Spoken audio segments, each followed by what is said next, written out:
Nice. Amazing. That's funny. Hello and welcome. I think we should give folks another minute or so to trickle in. But welcome, you're in the right place, and miraculously so are we. It's beautiful. Yay. I'll just hold up the issue so people joining can get a pretty view. Oh my God. Well, we all have it. here we go. Yeah, the art in this issue is stunning. It's so incredible. gorgeous. Thank you. Yeah, I feel like this is probably my favorite visual. Social florist just rocking out in the tall grasses. It's great. For folks arriving, we're in that awkward pre-event time where you get to watch us schmooze. You can imagine some girl from Ipanema music. We didn't add anybody, just kind of like that would have been great.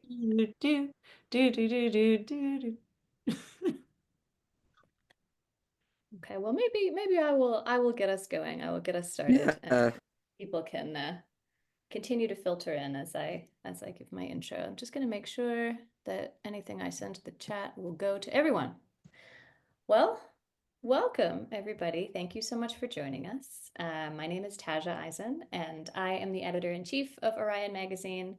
And I'm so excited to welcome you to the celebration of Orion's Spring 2025 issue, Queer Planet, a celebration of biodiversity.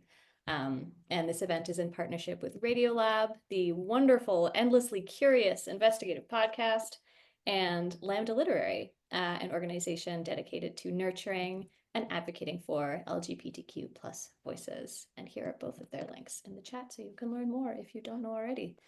And as for us, Orion is an independent nonprofit that publishes a quarterly print magazine and original digital content.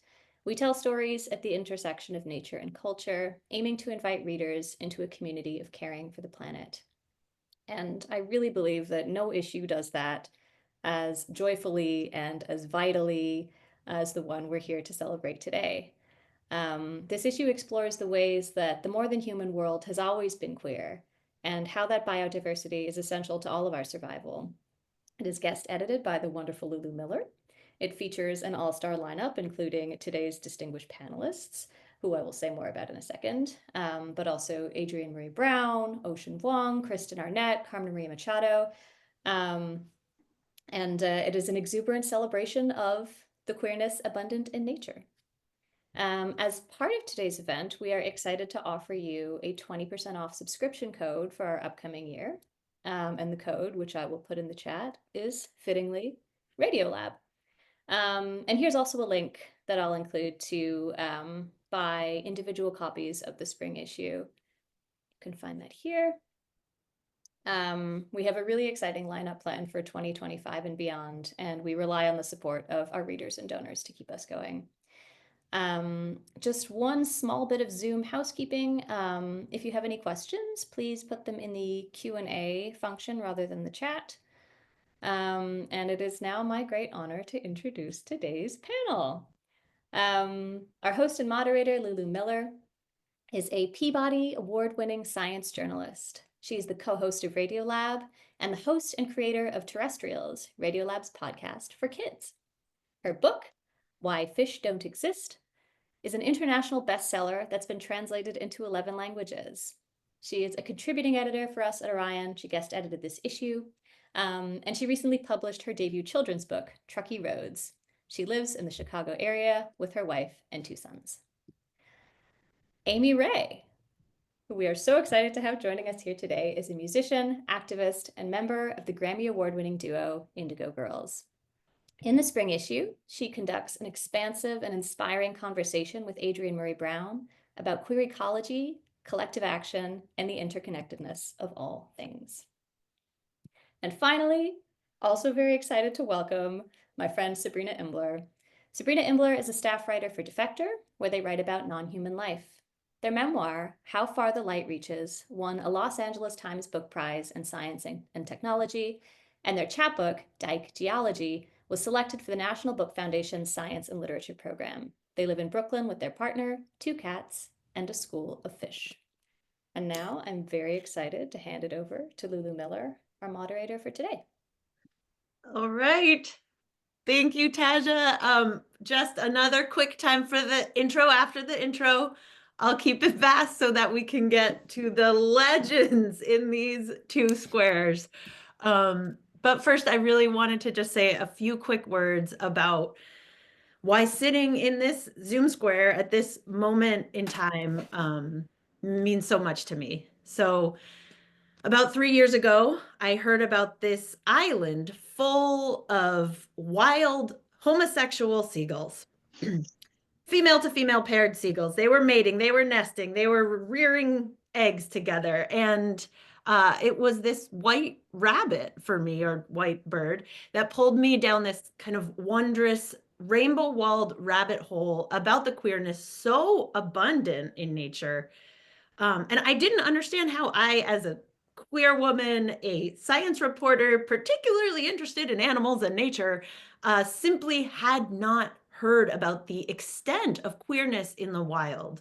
Sure, I'd heard stories about gay penguins at the zoo, or maybe some farm animals doing some fun queer stuff, but it had always been framed as an outlier, maybe a byproduct of captivity.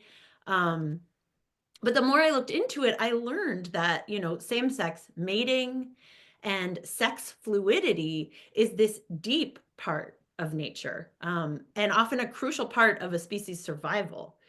And the reason most of us didn't grow up learning about it is because of a misbelief born and embraced by religion, but then adopted by governments and science itself, which kind of all linked arms to just bully hard facts off the record. Particularly hard facts I wrote about in the introduction, which is literal male beetles mating so intensely that they couldn't pull the penetrating from the penetrated. Anyway, this misbelief is still very alive today, as we can all feel intensely. You can see it at play with the sort of soberness with which government officials can make proclamations such as Trump's January order declaring that there are only 2 biological sexes, as though the scientific jargon makes it true, as though nature backs him up. Well, I would like to introduce him to our cover bird. This is a green honey creeper whose beautiful patterns is what's called a gyandromorph, which is a creature that is genetically both male and female.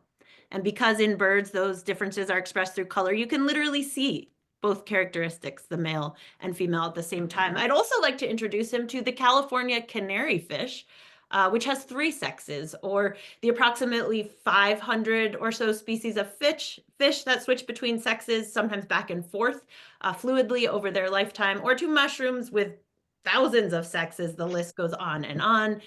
Discriminate against us all you will, cut off life-saving care, recriminalize queerness, but don't call it scientific truth. For scientific truth, look here. Inside this there is this amazing roster of writers and artists who ran at the theme of queer ecology and unearthed queerness inside prairies and wildfire smoke and hurricanes and cloned dogs and grief and beach roses and, relevant for today, music. This issue for me is truly a blueprint for how to organize in the face of whatever is coming our way, how to root together and withstand hurricanes, as Amy and Adrienne talked about, how to survive the storm, how to come alive with new seeds after a fire, to remember we belong here. But it is also a blueprint for finding joy and rejoicing. Amy Ray, Sabrina Imbler, now I turn to you first with a thanks for bringing your full souls to this magazine and for being here. And so now it is time to rejoice. And I would like to kick off with a question for both of you about song. So both of what you contributed has to do with song. Sabrina, song in the animal world and in your own life, in booze hounded karaoke bars. Song is obviously a part of the conversation you had, and the power, how your songs have evolved, and the power of song for ritual and community building. And yeah, I think because it was in this issue about nature, and there's so much about how song can help creatures survive, communicate, mating calls, find each other. I wondered for both of you, um, how has song played a role in your survival? So maybe we kick off with Amy. Ah, well, I mean, song is, I don't need, it's so integral that it's hard to even, put words about it. I mean, from the time you're born, in your mother's womb, you're hearing song all around you. You're hearing nature, you're hearing, I spent a lot of time at the ocean. You're hearing the ocean. I had a lot of dogs, so dogs barking, cats meowing, I've always been way into birds, and my parents were too as well. So I feel like nature's music has been the most grounding thing for me. And then I got into music myself, and at first, I didn't relate it consciously. I just played guitar. I related it more, I think, to protest music from the 60s and 70s, and kind of growing up the younger sister of someone that was really into Woodstock and the hippie sort of movement. And then I think I started to, of course, nature was my love as a child. I mean, I spent all my time outside, and so it started to be kind of married to that, I think, when I was writing words. And at first, when I was young, I would write about seagulls and, little things when you're in the fourth grade, and just sing about nature a lot. And then I started just, maybe writing more stories, songs and stuff. But I've always used a lot of, I don't know, it just enters into my life as metaphors a lot, because I take a lot of cues from what's going on outside. I live in the woods. I find it to be the thing that saved my life and made me not so depressed and not drinking all the time and things like that. So it is grounding for me. It's everything for me. Yeah. Is there a metaphor or two, a line you could point out? Yeah, I mean, I'll sing a song later that, there's so much metaphor. I have a song, called Chuck Will's Widow that I'll sing later. And I was outside one night, and, this time of year, they come out down in Georgia, and there's just this incessant call all night long. And I wrote a song about it as a metaphor for, like, my own loneliness of this bird that was missing its mate. And so it's just singing all night long, and which is kind of, what I do. A lot of times I just can't sleep. So what I do is, I'll play guitar, or I'll go outside and I'll walk around the woods and I'll sing. And, so it's that. It's like I wrote a song called North Star, thinking about my end of life, and just the metaphor of using the North Star as and the deer trails, and the way the migration of birds as your way of finding home. And so, and that tied in with civil rights. And I just think nature is, it's such a groundwork for everything, and it's such a map for everything, that you can find your activism in it. You can find your heart and your soul and love. And so it just shows up in songs, and I tend to use a lot of references. I'm going to turn to you, Sabrina, but crucially, really quick, Amy, the bird was what? The Chuck Will's Widow. Chuck Will's Widow. And what does it sound like? What? It's like so there's a whippoorwill, and it's the answer to the whippoorwill. So the whippoorwill is like a bird that has a cry that's also incessant. And Chuck Will's Widow, the story is it's a dark story, but it's the whippoorwill.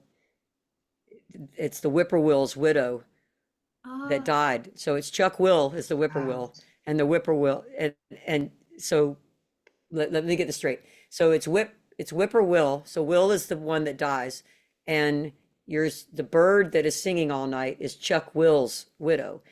And so those are the two birds that are. I looked this up because the lore I had heard growing up was, whip poor Will, which is, one of this very Southern Gothic kind of terrible, thing. And then the Chuck Will's widow is the bird that is actually the widow of Will. And they're not really related, but they're both they're nightjars, but they both have a song that repeats itself over and over again. And they both come up at the same time around in the end of April, beginning of May down in Georgia. And their songs are just, they just literally repeat the same song like constantly. And the whippoorwills do that. So this is kind of like a whippoorwill, but it's a different breed. Wow. Okay. So that's the foreshadow. We'll get to hear that more. Yeah. Live art, you guys. We're gonna get some live art. Okay. Okay, Sabrina, what about you? I mean, I know it's so abundant in that essay. Feel free to talk about it in the essay or in another way. Like, has song played a role in your survival for real? And if so, what kinds of roles? Absolutely. I mean, I just feel like I have to acknowledge the elephant in the room and just say I'm so starstruck to be in this room with you, Lulu, and you, Amy. And I saw you and Emily perform at Chautauqua last summer, and I was there writing this essay about the experience of watching my grandma die, and I was listening to a lot of Indigo Girls, and I feel like that was just the perfect moment to really like be immersing myself in your music, because so much of it is about questions of God and questions of death and questions of like love and togetherness. And I feel like that was a moment where I was just like wandering the grounds. I was listening to your music. Like it really, I felt very saved then. Um, and then I think moments where maybe not song but singing has saved me. Like I've always loved karaoke. I'm like a former theater kid. I love attention. And I think karaoke is a wonderful place, right, to go to have a little spotlight for a moment. But when I started medically transitioning and went on testosterone, I knew that my voice would change and my voice would drop, and my relationship with karaoke, which was once this place of, unadulterated joy and exuberance, felt suddenly very difficult and very fraught, especially, to sing in front of strangers. I felt like I really had to relearn to sing in many ways. And these songs that were once so important to me, I had lost my ability to sing them as I once had. I was trying to sing some new songs, but my voice was, much deeper. And when I was trying to think about, how I wanted to write about this, I was, of course, looking to singing animals, because, animal song, it's dangerous for any animal to sing because you make yourself visible, you make yourself known, you open yourself up to predators. But, you know, animals sing because they need to find each other. They need to find each other to mate, to socialize, for all these different things. And that really spoke to me. But when I was thinking about the singing animals, there are obviously birds, which have beautiful, beautiful songs that we love. There are whales, which have incredibly complex songs. And then there are insects, which sing as well, but those songs are much less legible to us as art, as something that we'd want to listen to.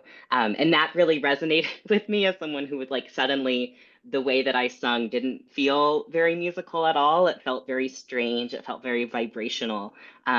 And so I found that looking to, an animal like a cricket really felt like a nice entry point into me understanding the songs that I had lost and the new songs I was trying to sing. That's so beautiful. Like I know and cherish the essay in here. So the essay that Sabrina wrote, we'll get a little sample in a second, but it's called Key Changes. And it screams to want to also be sonified because it's about sound and song in the animal world. And we are going to air it on Radiolab, a very special version, in a couple weeks. But I hadn't realized, so I know the essay intimately, but just you saying that, like the connection between the rasp, as you call it, of the cricket, which is made with wings and it's not lungs and it doesn't have that same warmth, but realizing that as you talk about your own larynx almost like crackling and stretching, I hadn't realized like that the cricket in particular was this sort of siren of resonance or something. That's really interesting because the song doesn't have to come through the throat. It can come in all kinds of ways. Yeah. And so many insects, like they sing with their legs, they sing with their wings, they sing with these weird organs called tymbals. Like that's how cicadas sing. And that What's a felt tremble? That's a great question. Okay, for later. I think it's like a drum, a little bit like a drum, but I don't want to spread any misinformation about any cicada misinformation right now. Okay. But absolutely, like when your voice drops on testosterone, like it becomes gravelly, it becomes very vibrational. And I was like, I was never a bird, but I'm even further from bird at this stage in my life. I'm very much more aligned with cricket. Yeah.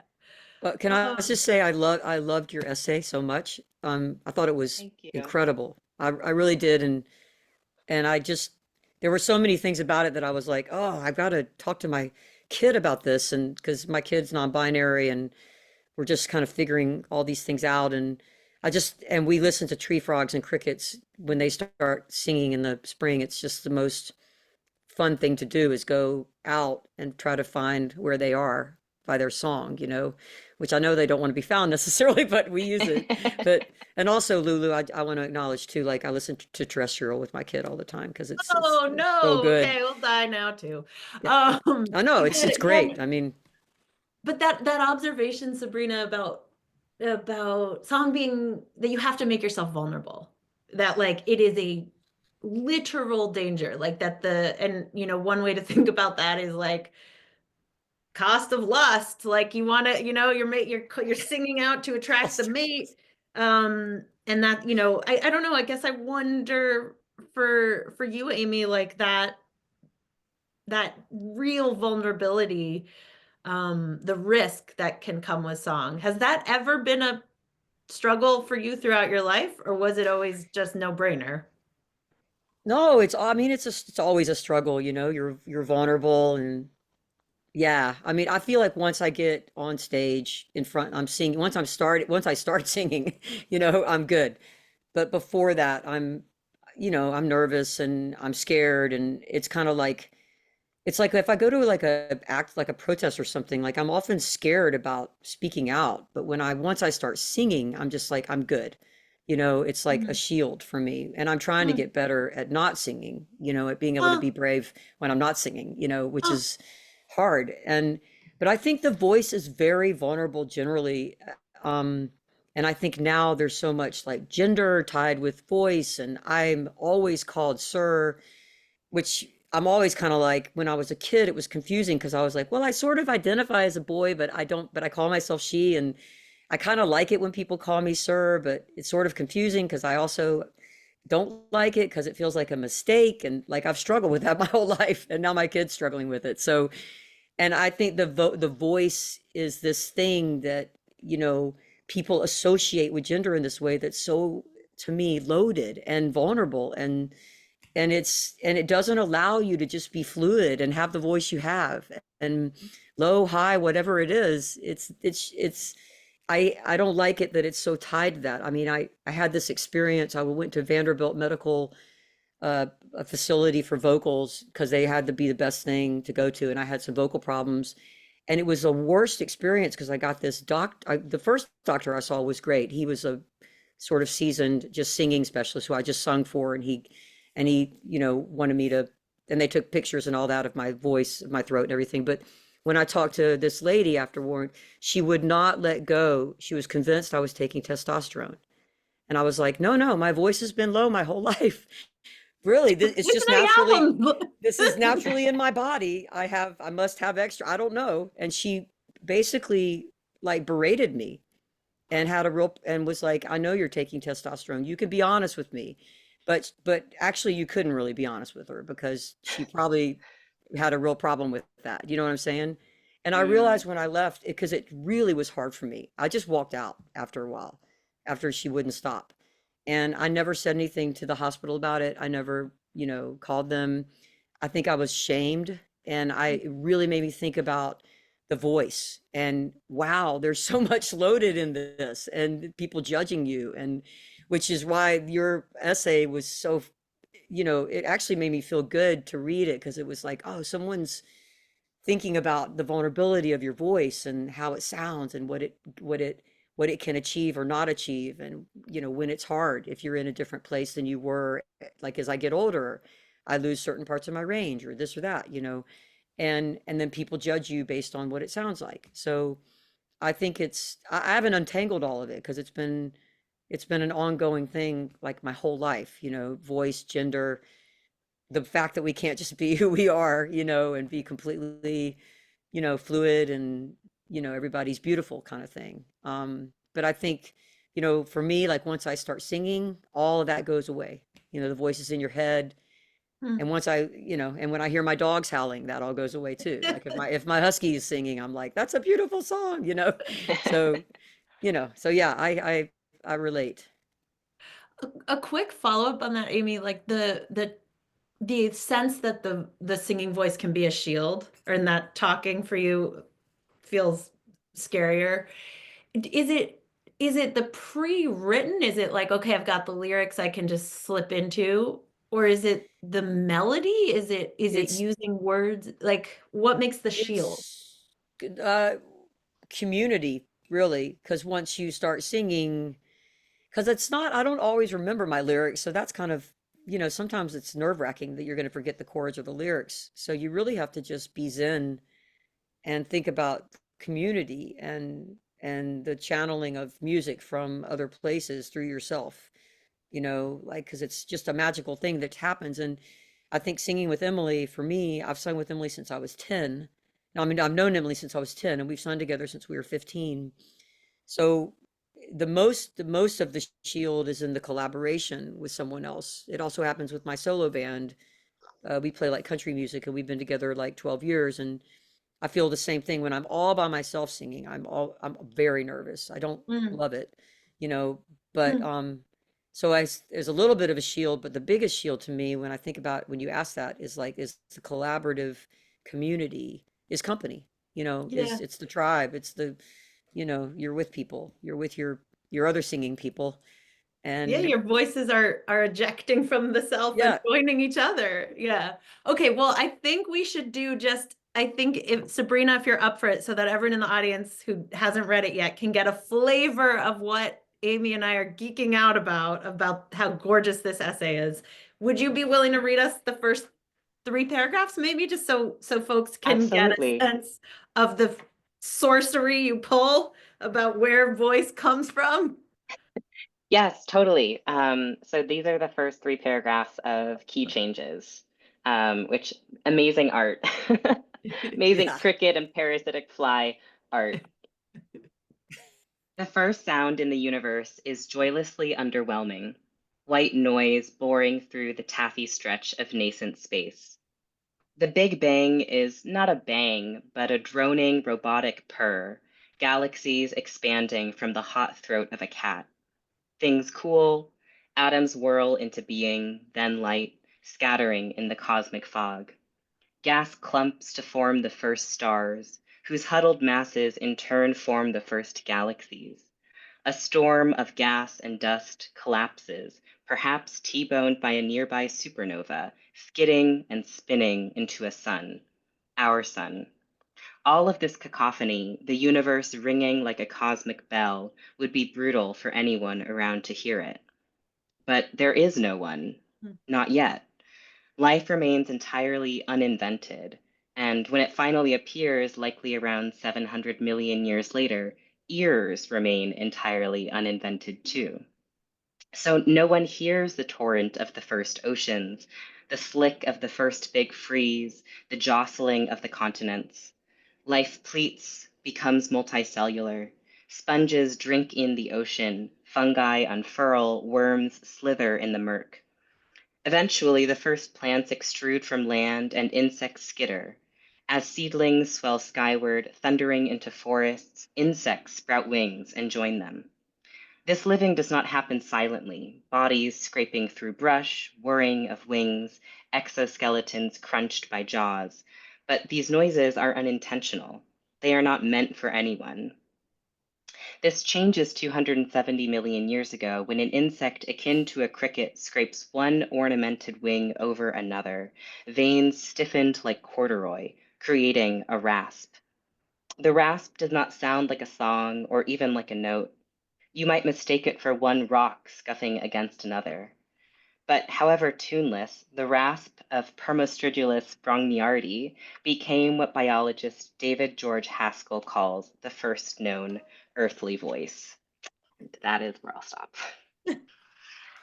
Um, if I could teach a course on every word choice in those like beats, rasp, I mean, it is just so gorgeous. And it really makes me think about the role of intentionality in voice. Like, obviously, I have dedicated my professional life to audio. I love radio. I love what the human voice can convey intentionally and unintentionally. Like, and I guess I wonder if just this, the essay goes on to be this tremendous exploration of cricket song, cricket losing voices, your voice transitioning, your singing voice losing it, but enjoying the loss and the transition. And I guess, like, I wonder about if learning how song was formed on Earth, how it is taught in some species and intuitive in, or just genetically inside in others, intentional, sometimes unintentional. Like, I don't know, how did the process of writing this and learning all about it change or transform your relationship to your own voice? Like, what was the journey for you? Absolutely. I mean, when I started writing this essay, I really, I knew every cricket has its own song that is distinct from the song of any other cricket. And, the song can change a little bit according to temperature or to seasons or whatever. But I went in thinking every cricket has like that special cricket song. And I, as a karaokeer, like have my one special karaoke song that I sing, which was for a long time Lips of an Angel by Hinder. And the more Wait, you might need to, can you give a sample so people can, oh God. come on. Yeah, it's like the song that goes like um honey, why you calling me so late? And it's like about a man who is cheating on his girlfriend by calling his old girlfriend. It's like a very melodramatic um earnest song, and I love an earnest song. But I think the more that I learned about the evolution of song in species like crickets and birds and whales, I think the more I learned about its mutability, and the more that I realized, right, that these cricket species, they have this one particular song right now in this moment of presence on Earth, but that might be totally different in 20 years. That might have been different 100 years ago, 1,000 years ago. And I think that's been something I've been trying to embrace, just, as a queer person, as a trans person, the remarkable ability of a body and a species to adapt and to change. And I think that really made me rethink the way that I think about loss. Like when I was looking for resources to try to sort of prepare for my voice to change in transition, for me to lose notes, for me to gain new notes, for me to sort of like have just a different kind of voice. Like I think the way that people often talk about this is grieving your old voice, of like, I had this beautiful voice and then I took testosterone and I destroyed it. And that felt so wrong to me, because, right, as you were saying earlier, Amy, like change happens to all of our voices just as we live, like regardless if we're transitioning, if we're not transitioning, like it changes with illness, it changes with disability, it changes with vocal training, right? Like it is such a mutable thing. And so I think I came into this essay being like, I'm gonna mourn my old voice and like accept my new voice. But I just found myself like, I don't mourn that old voice at all. Like I don't miss it. And it's funny, and one of the lines in the essay, when I was in college, like this person I knew called me that bitch with the This American Life voice, because I apparently had like a very, I don't know, podcasty friendly, radio friendly voice. And I was like listening to my old voicemail on my phone a couple of months ago, and it was like completely unrecognizable. And I was like, I like this voice much better. Like I like the gravitas, I like the gravel, I have vocal fry, like it, it's just a totally different thing. But I think it really helped me understand, right, like loss is natural and it's not always something that needs to be mourned. And right, I'm excited for all the future iterations of my voice, the changes that come intentionally and the changes that come unintentionally, because when you get a new voice, you can sing new songs, and like that feels like a perfect metaphor for me for just moving through life with change. Yeah, I have to just say that the way you busted up that narrative is one of my favorite things about this essay. And I gotta just share with people this line, which just feels like a gift for anyone in the world who's ever struggled with something like uncertainty with like what's happening or an unknown in their body or their life, which I think is everybody. But you reframed it into this much more complex thing, where you talk about it both as like transitioning between one voice and another, like a blinking satellite, boop, boop, destination unknown. You're not sure where it's going. And then you go to, oh, here we go. Okay. Then you go to, our bodies are always in a state of change, strengthening and crumbling, breaking down and repairing themselves in thousands of ways. Here it comes. It is a gift to wait with bated breath for your body, which had seemed so solid and immutable, to surprise you, to constantly become strange to yourself, re-encountering the wild, slickened animal of yourself each day. Like, what a reframe and a connection, as you were talking about, Amy, like with the howls and the frogs, of like a connection, whether it's wrinkles, like whatever it is that's happening, to the animal that like is still somewhere inside us. And I just like, I thank you for that realization, for the way you share it. It's so beautiful. Amy, I have a question for you, but if you want to, I don't want to, if you have anything else you want to say on voice or, okay. No, I just think that that is such your writing is a gift, the way you talk about all this. And in the industry of like, in my peer group of aging singers, it's like a real struggle to honor the change of the look of your body, of your voice, of what you can and can't do. And a lot of people just like get cynical and mad about like trying to honor the change, because it's just like, I don't want this other thing. I want to be what I was 20 years ago, but I love to think about the way it is a gift, and the animals that can just are so graceful about the way they change, dogs. I have a lot of dogs, so I watch them age. But they go with it, right? Yeah. I just really quickly, I mean, I think there's something so beautiful in listening to a changed voice, whether it's been changed by, right, hormones or aging, because it's like, that's a voice that has a legacy. Like, that's a voice that has such a rich story and has gone through so many iterations and like carries such a history. And like, to arrive at that point with that voice, like, it's very beautiful to me. And I think it's electric. Like, the cartoonist Linda Berry talks about like how much she loves an amateur line, like when a non-artist is drawing, because it's jagged and there's fear and there's discovery and exploration, as opposed to someone who like knows what they're doing. And I think, and I love that idea that like there's something to find there. And as a listener, I think my favorite, literally my day job, is trying to get people to go off, like get away from like their cocktail party spiel. Like, here's what I do. Here's how I tell this story. I'm like, that has these grooves. You can hear a voice knowing where it's going, and almost going on autopilot. And it's like when you kick someone into a place where they're not sure, and suddenly there's more ums and there's stepping stones and they are discovering. And like, I think that's the same, like, what, I don't know, this ability to kind of welcome that discovery as a gift. Like, it's like Santa is coming with old age or your new transition voice. And if you can look at it that way, it's beautiful. So I just, yeah. I think one other really quick, a very brave, important gift of a line in this essay is like, you do say, you're busting up the grief narrative, but you do say, and I miss the process of transitioning has not been without some regret.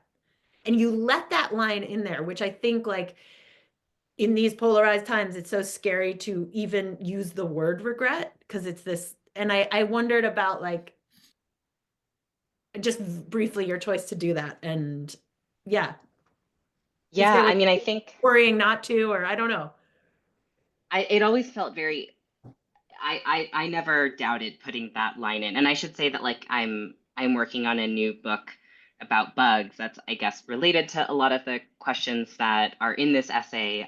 But the argument of this book that I'm hoping that I'm writing is like for the right of anyone to change their body for whatever reason, like in any way, like just arguing for that autonomy for people in terms of transition, in terms of other things, like the idea, right? Like none of us like asked to be born, and yet we are here. And like the thing that is inutterably ours is our body. And like we should control, like we hold agency over that. And I think as someone who my experience of transition has not been right. I'm going from A to B, and now I'm in B and I'm not thinking about A. It's like I've, meandered, I've fallen into a ditch, I've gotten back up on the road, I've like stopped to look at a puddle because there was a newt by that puddle.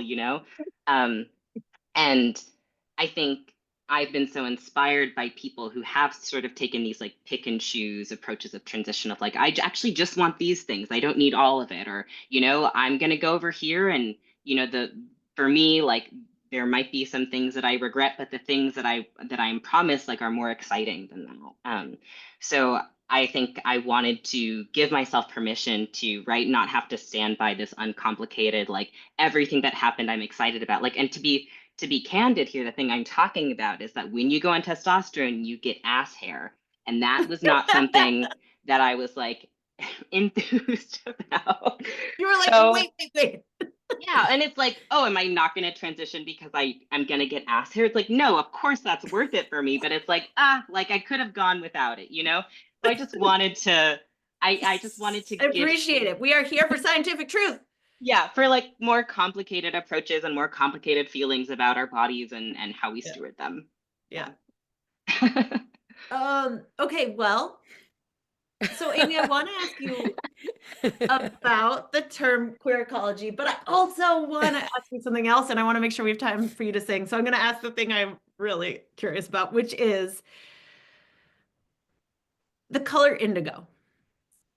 So I don't know where the name the Indigo Girls came from. I realized I could look it up, but I just wanted to ask you, since we have you do better than Google.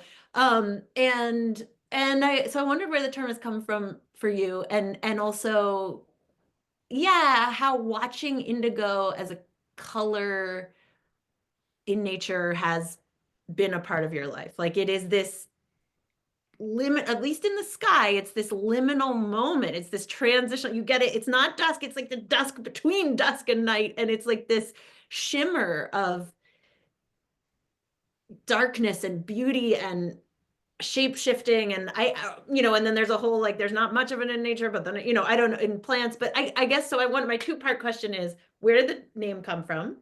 And how have you been in conversation with the color in your life in terms of noticing it or how it changes? So yeah, take us on an indigo journey. Well, I mean, it came when we were, I don't know, 18 years old, so pretty young. Honestly, I wish it was all those really great things. It was more like we need a name because we have to open for, I don't know who it was. It was Lloyd Cole and the Commotions or something at this bar. And we got to have a band name because we're just Celliers and Ray right now. And that doesn't sound like a real band. So I was flipping through the dictionary and I saw the word indigo and I liked the definition. And it also had been a pretty significant crop, in the South, but it's also associated with so much negative stuff too. Which I didn't, I was like, what did I know? I'm 18 years old. I'm like a Southern redneck. So I'm just like, sounds cool, And then through my life, my conversation with that color has been finding out all of I love blue and I love that transitional time. And I love the liminal space generally in everything. But, so I think my conversation has been discovering more and more about that name as we've been together for so long. And we've had to think about what our name is because now we're not even girls, I mean, I'm not even woman. I mean, I don't even know, so it's very complicated. And I just read this book by Imani Perry called Black and Blues, and it has a deep dive into indigo. And and it's a real like schooling moment about all of the beauty and the weight that holds, and just the color blue and the indigo, the crop, the dye, how it was made, who made it, who brought the knowledge of that to the South, which was enslaved people. And I was reading the book and I was just like, oh my God, I wish I had known all this. I don't even know if I would have thought that was a good name to use because it's so heavy and I shouldn't even, it's not something I want to have ownership over, right? And I like dashed off like an email to, I'm a fan of Imani Perry. And so I wrote like her contact or whatever once. And then she wrote back. So I wrote her back and I was like, I just finished this book. I'm really like, I don't even know what to say about our name being Indigo Girls. And then she wrote back something really nice. But I think, so your conversation with something like that is, I mean, I don't want to be long-winded. It's overwhelmingly like challenging your whole life of all of the different points that has, because we were just so young. We were like, oh, that's a cool word. We like the color blue, and it goes good with the word girls. Let's do it. And then it's like, and now we're 60 years old and we're like, wow, was that really a good choice? Yeah. Too late now. You know what I mean? So I just think you live with things, kind of like there's some things you can live with and some things you got to change, but that one we can't really change and we don't want to for some reason. Well, it's interesting. That's like a whole microcosm of, I think, the broader definition of queer ecology, which goes beyond just like, haha, cool, gay animals, which, to be clear, is great. But this idea that like science, nature is wilder than the categories we put on it. And I think increasingly, as I've learned about the world of queer ecology, which is a huge, vast world, interdisciplinary world, it's like people just showing the ways in which, Flores, Edgar Social Flores talks about decolonizing the flower, and this idea of like, when you rip off a scientific name, a colonial name, you get all this knowledge, this indigenous knowledge from people who lived with plants for millennia and might have clues in the name itself that we then like people plastered over, like this plant brings fire or whatever. And I feel like that's this perfect microcosm of the idea that like nature continues to be wilder than our words for it. And for me, the broadest definition of queer ecology, and why I wanted to do this issue with Orion, who like I adore so much, is that it's the broader thing. These might be observations that have nothing to do with sexuality, but just nature being wilder than our word for it. And so okay, in honor of songs and audience, I am going to turn, if you are willing, Amy, to, I asked if you play the song, and if you want to just intro it anymore, and then audience, we'll turn to you for some questions. And again, thank you everyone for being here. And this is a dream Zoom. It is rare that I look forward to Zooms.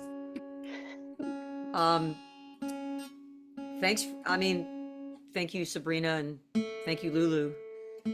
I'm a big fan of what you do. I was very honored to be on this and to interview Adrienne Maree Brown. Honestly, I'm a big fan of Adrienne Maree Brown's writing. I mean, huge, and I've read all the books. So that was like, and I didn't really know. I was like, queer ecology, what is that?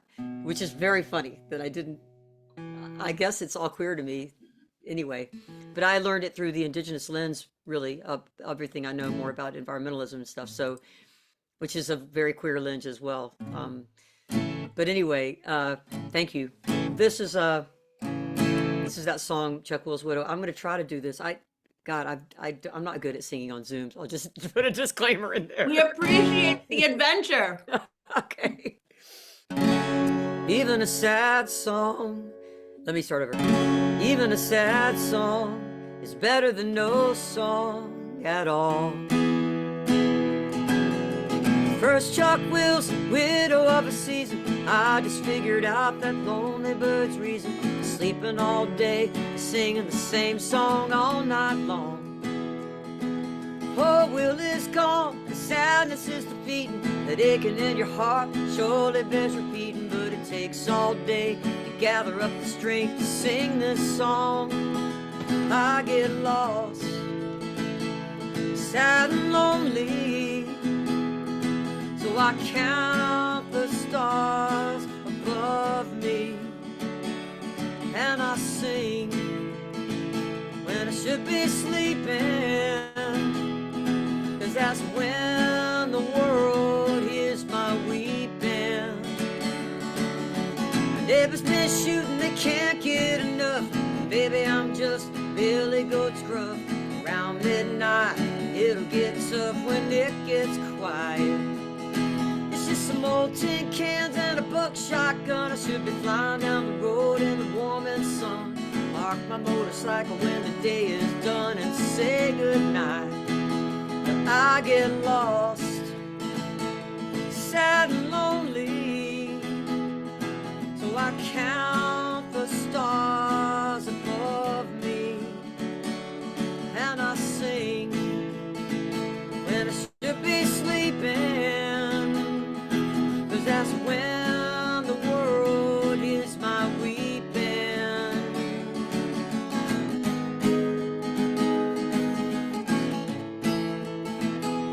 Even a sad song is better than no song at all. Lose your will, lose your destination. Voices in your head are keeping you guessing. If it all goes south, count it as a blessing. That's where you are. Yeah, that's where you are.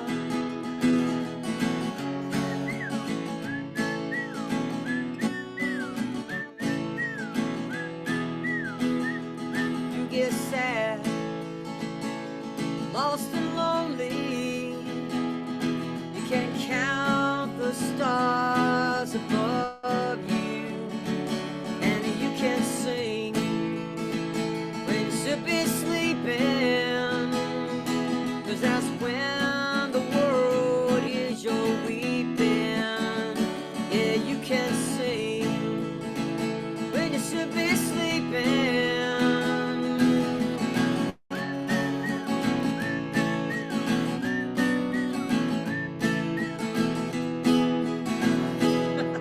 All right. Well, I messed a couple chords up, but I got it out. That was so great. My long game of a personal Zoom Amy Ray concert has been achieved. That was beautiful. Thank you. Thanks. All right. Well, in our remaining 8 minutes, I'm going to turn to the questions, but I forget how to find them, but I found them. Q&A. 'Cause I'm a professional. Okay. I should have been reading them. I was just grooving. Okay. Okay. Let's see. Okay. Okay. Sorry. Okay. First from Sydney. For Sabrina, how do you find these comparisons with yourself and nature? Everything I read of yours seems so natural, but I never could think of it myself. Do you happen to notice? Do you start at an endpoint and move backwards? I've kind of wondered about this. Like, do the creatures find you? Do you find the creatures? Yeah, I'll answer this briefly. I'm lucky to have a job where, as a science journalist, I'm just constantly learning about some weird creatures doing weird ass things. And I think if you just are able to encounter different kinds of lives, new species, new ways of living, new kinds of parasitism, and just kind of file them away like in a Google Doc or in your mind, those connections will come. And if you want to really make it an exercise, what I did for my first book is I made a T-chart and I put the creatures that I was interested in on one side, and then I put personal experiences on the other side. And I think just by seeing things that my mind wouldn't naturally have connected, like a hairy crab at the bottom of the ocean with like queer nightlife, I think just seeing them in the same place allowed me to sort of make some of those connections. But I would say the most important thing is like, if your gut tells you that there's a creature that speaks to you in some way, like to really trust that instinct and to dig into it, because I feel like you're just seeing that one thread, but your mind might have, a whole root system of the ways in which you and that species are entangled. Yeah. I love that advice. I once heard Ross Gay, who is also in this issue, speak about like he has to fight against once he knows how to do an essay. He's like, I learned how to do it, but once I know how, that's the death. And like, I have to reach for an unknown. He's like, I don't always, because like, I know how to do it, but it's like the better ones. And I wonder for you, Amy, what about that? Like the songs, the metaphors in the songs, do you know their meaning, or is it the process of writing and singing that helps you find it? Writing, it helps me find it, just to sing freestyle into a voice memo thing, and then make a log of what I sang, because I try not to think about it. And then I also keep a lyric, like a diary, but I'm not a wordsmith like Sabrina is. I really, for me to find like a way, I just don't have, my brain doesn't work that way very quickly. So it really takes me quite a while to like say what I want to say. But I try to do, the first thing is just not to limit myself at all, and just don't judge or anything, and just sing and write free, just stream of consciousness, whatever comes up, whatever chords you play. That's why I miss chords a lot, because I'm always turning my chords around and trying to figure it out to play in a different way. And then I just forget what I was supposed to do. But I try to just be really free at first, and then take it and edit, and figure out like, what are the good things about this, or what are the things that speak, I guess, and speak to somebody besides just me. What's gonna, I just try to pretend I'm telling a story to somebody, and I'm trying to convey something that they will use for their own life, and tell their own story with it.